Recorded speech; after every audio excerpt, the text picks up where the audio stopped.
খাদিজা জীবনে একটা ওয়াক্ত নামাজ পড়েনি, জীবনে একদিনের জন্য পর্দায় থাকেনি। মুফতি আমির হামজা সাহেব তিনি বললেন, মা খাদিজাতুল কুবরা রাদিয়াল্লাহু তাআলা আনহা তিনি ইন্তেকাল করেছেন। আল্লাহ রাব্বুল আলামিন তাকে আরশে আজিম থেকে সালাম পাঠিয়েছেন, কিন্তু জীবনে এক ওয়াক্ত সালাতও করেন নাই, রোজাও রাখেন নাই, হজও করেন নাই, যাকাতও দেন নাই। একটু নাউজুবিল্লাহ পড়ি।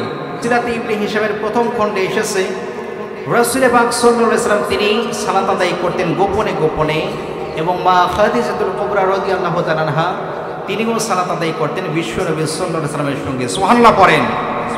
এমনকি আল্লাহর নবী বিশ্বনবী জনাবে রাসূল আকরাম সাল্লাল্লাহু আলাইহি ওয়াসাল্লাম বলেন, আল্লাহ রাব্বুল আলামিনের নিকটে আমি প্রায় দোয়া করতাম, রাব্বুল আলামিন কিয়ামতের ময়দানে বন্ধু যখন বন্ধুকে রেখে পলায়ন করতে থাকবে, পিতা যখন সন্তানকে রেখে পলায়ন করতে থাকবে, মা তার গর্ভে ধারণ করা সন্তানকে রেখে পলায়ন করতে থাকবে, সেই দিন আল্লাহ রাব্বুল আলামিন তুমি আমার খাদিজাকে কখনো ভুলে দিও না।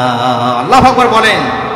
কতই ভালোবাসতেন আল্লাহ রাব্বুল আলামিন বলেন, ইয়াউমা ইয়াফিরুল মারউ মিন আখিহি ওয়া উম্মিহি ওয়া আবিহি ওয়া সাহিবাতিহি ওয়া বানিহি।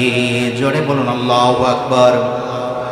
রাব্বুল আলামিন বলেন, সেই সময় কিয়ামতের ভয়াবহ মুহূর্তে সকলকে রেখে পলায়ন করতে থাকবে, না জানি একটা নেকি যে বসে কিনা। এই সময় খাদিজাতুল কুবরা রাদিয়াল্লাহু তাআলা আনহাকে বিশ্বনবী সাল্লাল্লাহু আলাইহি ওয়াসাল্লাম তিনি ভুলে যেতে চান নাই। বিশ্বনবী সাল্লাল্লাহু আলাইহি ওয়াসাল্লাম তাকে এতই ভালোবাসতেন, রাসূল পাক সাল্লাল্লাহু আলাইহি ওয়াসাল্লাম 11টা বিয়ে করেছিলেন এবং আরো 2 জন দাসী ছিল, মোটামুটি 13 জন। বিশ্বনবী সাল্লাল্লাহু আলাইহি ওয়াসাল্লাম বলেন, খাদিজাতুল কুবরা রাদিয়াল্লাহু তাআলা আনহা যতদিন জীবদ্দশায় ছিল আমি একটা স্ত্রী গ্রহণ করি নাই, এবং তিনি যদি আমার ইন্তিকাল পর্যন্ত জীবিত থাকতেন আমি কখনো দ্বিতীয় স্ত্রী গ্রহণ করতাম না। আল্লাহু আকবার বলেন।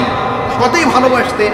কিন্তু একদল নাস্তিক সম্প্রদায় দেখা যায় বিশ্বনবী সাল্লাল্লাহু আলাইহি সাল্লামের বৈবাহিক বিষয় নিয়েও আলোচনা করে। কথা বলেন ঠিক কিনা? তারা বলে যে মুহাম্মদ সাল্লাল্লাহু আলাইহি সাল্লাম নারী লিপ্সু ছিল। নাউজুবিল্লাহ পড়েন।